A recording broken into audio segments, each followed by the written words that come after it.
Welcome to the Retirement Lifestyle Show. I'm your co-host, Roshan and here with Adrian Nicholson. We're back with another great episode for you this week. Adrian, how are you doing? Week's been going well. I'm excited for our topic today, an investing one. So let's do it. Yeah, as am I. I'm excited for this one as well. Today, we're going to talk to you about small cap stocks, and I think it's a good time at the beginning of the episode to share our disclosure. This is not investment advice.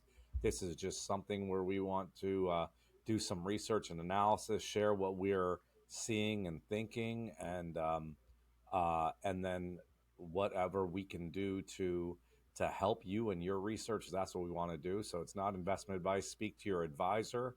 If you need help, feel free to reach out to me or reach out to Adrian, and we'd be happy to help you. Let's dive into the topic. Adrian, there's been a lot of news about small cap stocks and expected outperformance of them in the upcoming year. So I just wanted to spend some time looking into that. So just to give a little bit of background, in 2023, small caps performed poorly compared to the S&P 500. The S&P was up, almost 20% or about 20%. Small caps were up only around 4, and their earnings of small caps have also declined, which has been what's leading the stock prices down by about 14%.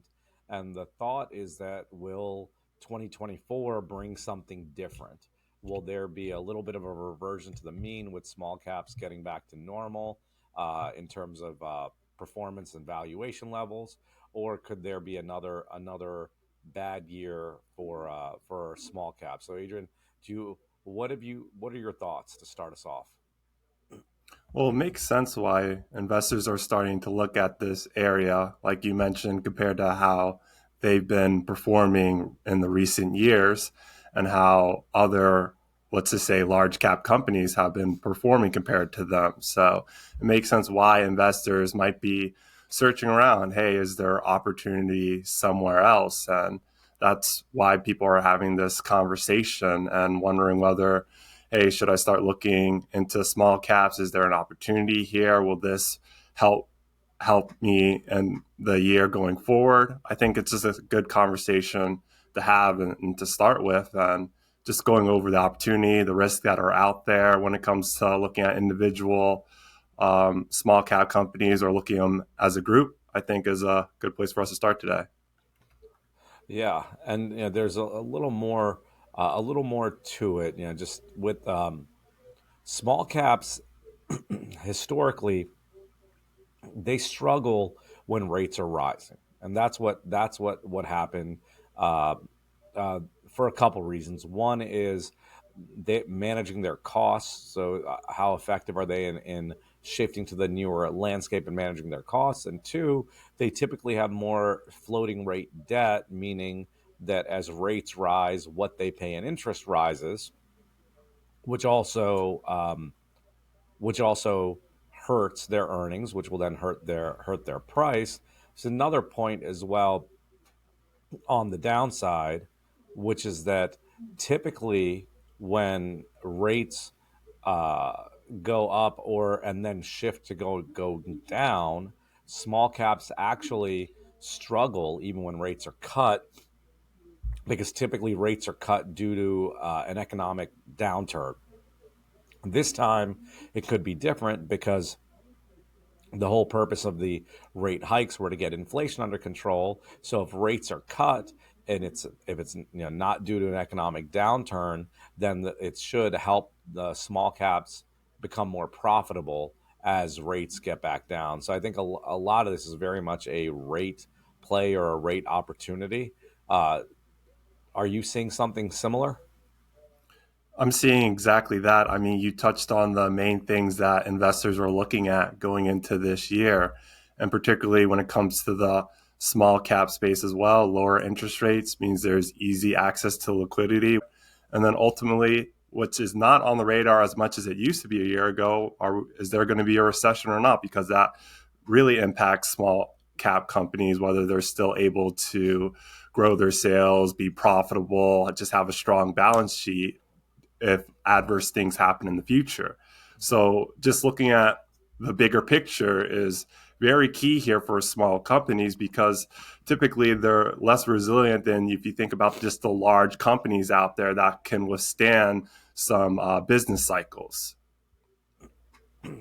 Yeah, and I think you hit on an important point. The expectation of a recession would really impact this, right? Because if you do expect a recession and then the rate cuts are due to that, it seems to counteract the expectation that rate cuts will help small caps. Because if you have an economic slowdown, the end rate cuts accompanied by them, that's what's typical historically, where small caps have not done as well at the early stages of when those rate cuts begin. But the lowering of rates, so just explaining what we just talked about further, if rates go down and it's not because of an economic slowdown, well, then these small cap stocks would have lower interest rates on their debt, which mean a lower cost of capital. And if they're not paying as much on their debt, their profit margins will go up. Yeah, exactly. And I guess just one way to look at it is just as we touched on earlier, they small caps really haven't been performing compared to large cap companies. And from a technical standpoint as well, and a risk reward adjustment, that's also something that investors are going to look at where you have maybe some parts of your portfolio that have done really well. And that makes you think, hey, is this a point where I need to be looking at other areas? Is one part of my portfolio has it grown too much and now I'm more concerned about the downside versus other areas that people are looking towards that say, hey, maybe this there's more upside here, and that's where you have to really look at it. What I mentioned on a risk adjusted basis, and that's something too that's extremely important when you look at individual smaller companies because, like I said, sometimes they're less diversified. You have to do a lot more homework and research because it really can just take one event that can really impact and really hurt small companies if you're looking at it on an individual case by case basis. Where if you're looking at a larger company, they tend to be more resilient. Their profits tend to be bigger, make more money. And like I said, depending on the business cycle, that's also something that you have to take on a case by case basis when you're looking at individual companies, other than maybe a basket of them.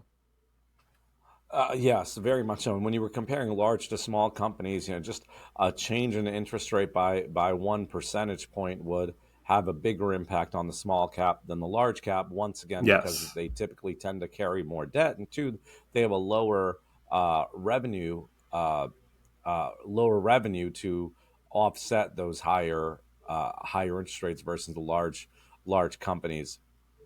Another interesting one, as far as the potential opportunity in the small cap space, is if you look at the valuations, right? The forward PE ratio. Large cap stocks are 15% above their average. They're right around 20, and usually that's around 17. Small caps are about 17% below their historical average, which is right around maybe a 17, and they're right now around 13.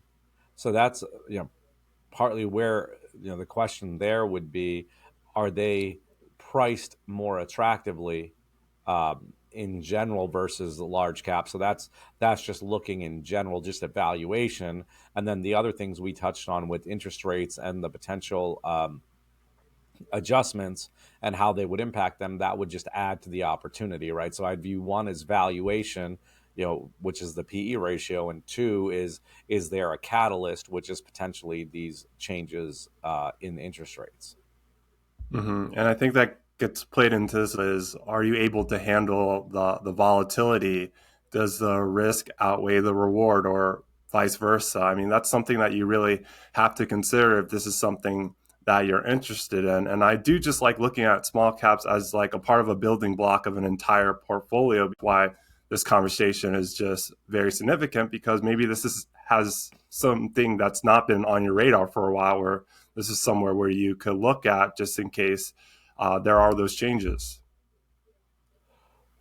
Yeah, that's very true. When you bring up the overall portfolio, I think it's a great point. We mentioned earlier our disclosure: speak to your investment advisor. This is not investment advice. We're just discussing this, but I think you bring up an important point. We're by no means saying, all right, hey, ditch all your large cap stocks and get into small cap. The question is, should you make some kind of minor adjustment or tweak to the small caps to have a little higher weighting than what's typical? I think that's the conversation we're having, not jumping from one to the other. I definitely agree. There was an interesting interview recently by a guy named Tom Lee with Funstat, and he had the one of the most bullish calls I've seen where he's expecting he's saying small caps could rise as much as 60% this year, which would be huge. And from a valuation perspective, he's pointing to price to book value and saying that it's the small caps are trading at the lowest price to book versus S&P in a quarter century. And the last time it was this big was in 99, and small caps outperformed the S&P for the next 12 years. So we're using a lot of stuff historically, and I think these are all just data points to do your analysis and research on. But it's both. It's what's both being first, and what is the valuation level? Where do things stand right now? And then the second point being, well, why are things going to change? Why now, or why this year? So I think if you really break down the pro small cap argument, I think one is they're cheap, so that's the valuation side. So, and once again, cheap relative to large cap. That's part A, and then part B is, well, what's going to cause them to go up? And they're saying the rate cuts is what will drive them up, and how this time is different than historical rate cuts, because we're not cutting rates because of a poor economic environment. I'm not usually a fan of this time is different arguments, quite frankly, in the markets. I'm not necessarily dismissive of it this time, is because everything going on now is very much been inflation and Fed driven, whereas in the past it's been more economic cycle. So I think that's where the distinction is. If you look at what was the cause for the markets to go down before, what's been the cause for the slowdown? Well, it's inflation and the Fed raising rates. The economy did not go into a recession, and then if they cut rates, they're not cutting because of a recession. They're cutting because they feel like the inflation battle has been won. So I do think there are some important distinctions you've got to make this time versus in the past. And you sort of saw it towards the beginning of, or towards the end of last year, towards the end of 2023, where most of 2023, you just saw the market being driven by a handful of large cap companies. And then towards the end, you started to see that broadening out. And I think that's the term that people are going to be seeing a lot. Is that trend going to continue on into this year? And you mentioned it. I mean, some of these small, even medium sized companies, they're still have a good valuation, they're priced fairly, but for whatever reason, they're just still not performing on the same level as some of these major companies. And I think that was an interesting indicator that you brought up by Tom Lee, where he's looking at the price to book value of these small cap companies to identify opportunities. When I was doing my research, one of the indicators that I thought was a good one to look when you're looking at small cap companies, which kind of makes sense, is price to sales. And I think that's just an important metric when you're looking at smaller companies, because you want to see their sales, their revenue, that they're making money, whatever the economic environment is.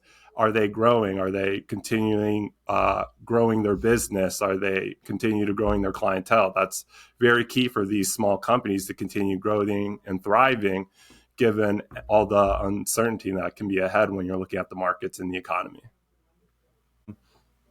Goldman, who's also turned bullish in this space, is saying they're expecting roughly a 15% return. And I'm not using these percentage targets in any way to convince you or me or anyone listening about the argument for small cap. What I am using it to show is just the range of expectations, right?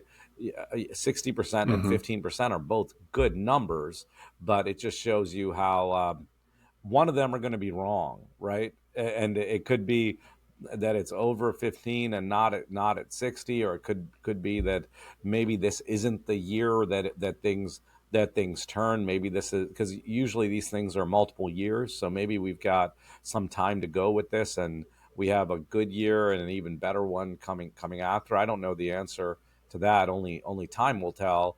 But I think that when you hear these targets from these experts, you've just got you just can't necessarily rely on any of them being accurate. You just use them as you're doing your research to come up with your own conclusion.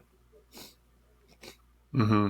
So I guess as far as like your research, then what else can you see that could go against the argument that maybe small caps are continue not to pick up the pace, and this might be another flat year or negative year for the small caps? I mean, one thing that we mentioned is that case of a recession, as we know, that would significantly impact small caps if the Fed decide to go the other way and people don't expect as much rate cuts as they've been talking about. I mean, those are the two things that come to mind. You think there's anything else that could go against that argument? Well, one could be as simple as it's the same trend from this year continues, right? That the large caps continue to do well. You mentioned a recession, but the other side of it is maybe it's not a recession. Maybe there's just a longer time frame till the Fed cuts rates, which is really Hmm. the catalyst that a lot of these experts are pointing to, right? Rates being cut. So if rates aren't cut, um, that would be a problem. If there's a recession, that would be a problem to this analysis. And then the other thing I mentioned already, which is just another year of large cap outperformance, which uh, which is definitely possible, right? There's no uh, there the arguments against that tend to be valuation right now. Small caps are just a better deal in terms of the ratios we mentioned: price to earnings, price to book, or price to sales. But just because they're a good deal now doesn't mean this is going to be the year that they outperform, right? So there's the two things I mentioned earlier: valuation and what's the catalyst. And so if this is going to be the year, you do need that some sort of catalyst. Hmm. And then I guess the individual sector, industry, whatever small cap or group that you're looking at too, plays a factor in here because maybe one sector, one industry, maybe those small cap companies in that sector industry will outperform or do well, or maybe that industry would get impact this year. So that's also another layer to look into it when you do your research and homework. And as we described too, there's many different ways that you can look at it. You can look at it on the individual stock position when you're looking at individual small cap companies. You can look at a basket of it, like exchange traded funds or mutual funds. You just got to see what best fits you and how much risk or what kind of what you're looking for to well round your portfolio is going to be crucial here if you want to dive deeper into it. Yeah, you definitely do. And actually, you bring up another point as well. And Adrian, tell me if I'm moving on too quickly or if you have something to add. But the other point being, well, how do you implement this, right? Let's just say you think there's an opportunity in the space, right? You agree with the argument that there's an opportunity. So then, well, what do you do about it? And there are a variety of things. One is you could look at stocks in that space and pick the small caps that you like. Two is you can look at mutual funds in the space where you've got active managers selecting the small caps.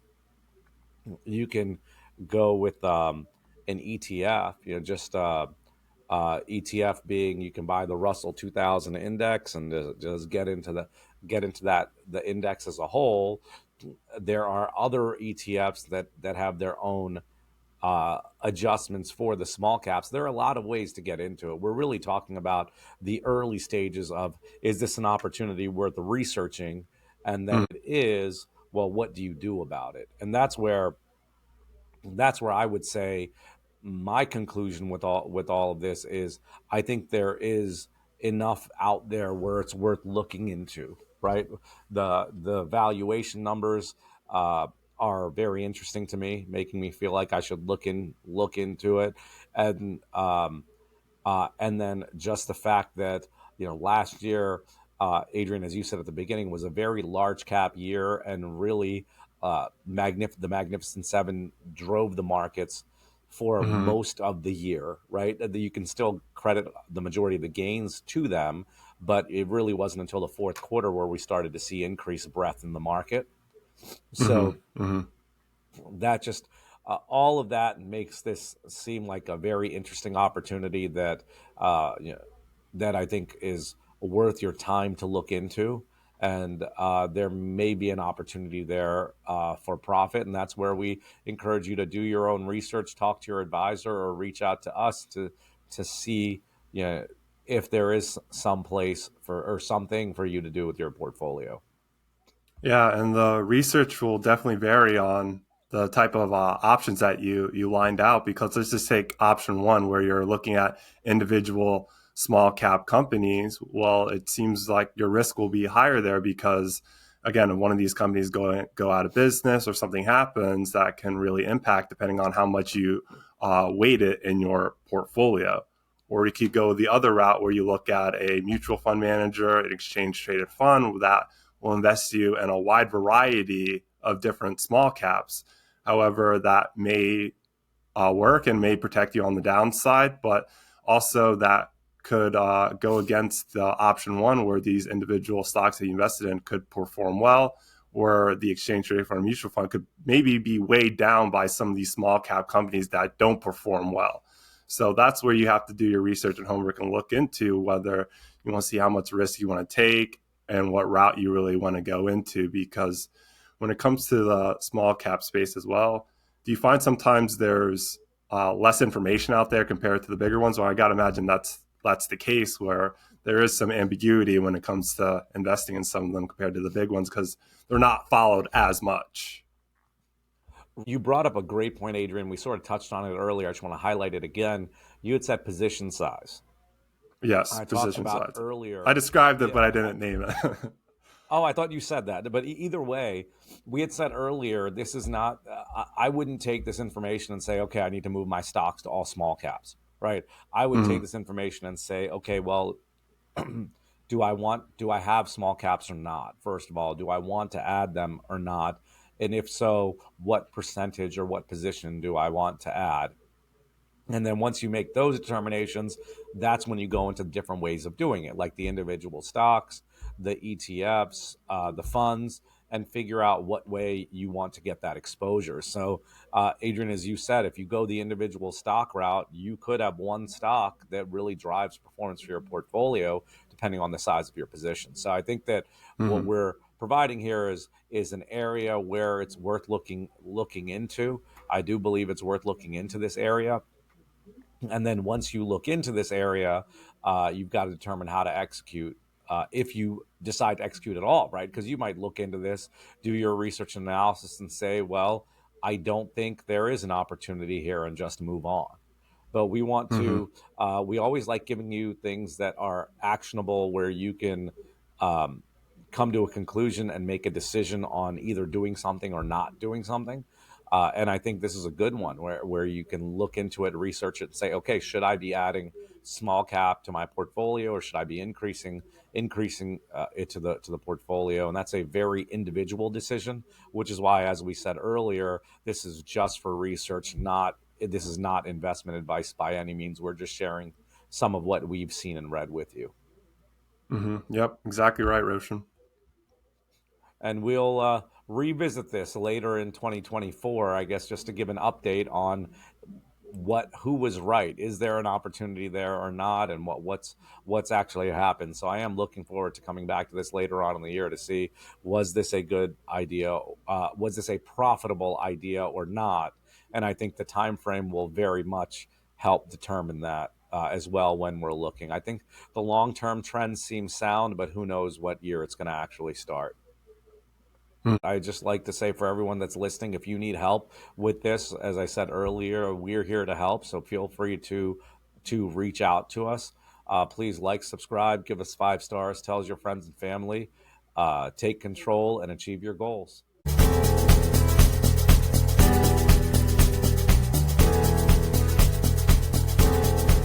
Schedule a conversation with Roshan, Adrian, or Eric today at retirementlifestyleshow.com. Roshan and Eric are certified financial planner practitioners. They, along with Adrian, are investment advisor representatives and serve clients across the U.S. with financial planning and investment advice through Arete Wealth. If you found this show helpful, gained knowledge, or enjoyed the time you spent with us, tell your friends and leave us a 5-star review. This will help others discover the show. To access our show notes, to download any of the tools mentioned in today's podcast, to ask us a question, or to schedule a conversation, go to retirementlifestyleshow.com. All opinions expressed by podcast hosts and guests are solely their own. While based on information they believe is reliable, neither Arete Wealth nor its affiliates warrants its completeness or accuracy, nor do their opinions reflect the opinion of Arete Wealth.